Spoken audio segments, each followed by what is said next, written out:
খোদা হাফেজ, জয় বাংলা। গাইবান্ধা জেলার সাদুল্লাপুর উপজেলা কেন্দ্রীয় শহীদ মিনার প্রাঙ্গণে এনসিপির এক বিশাল জনসভা অনুষ্ঠিত হয়েছে।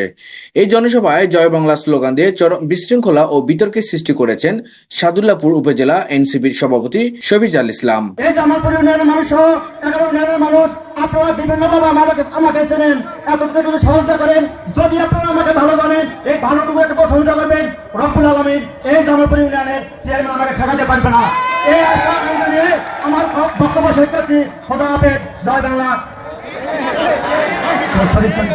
তার এই স্লোগানে সমাবেশ স্থলে ব্যাপক উত্তেজনার সৃষ্টি হয় এবং তিনি তার ভুলের জন্য তৎক্ষণাৎ ক্ষমা চেয়ে নেন। উক্ত অনুষ্ঠানে এনসিপির বেশ কয়েকজন শীর্ষ পর্যায়ের নেতা উপস্থিত ছিলেন। এর মধ্যে অন্যতম ছিলেন সংগঠনের উত্তরাঞ্চলের মুখ্য সমন্বয়ক সার্জিস আলম। এছাড়াও গাইবান্ধা জেলার সভাপতি খাদেমুল ইসলাম খুদি এবং নাসির উদ্দিন পাটোয়ারি এই জনসভায় অংশ নিয়েছিলেন।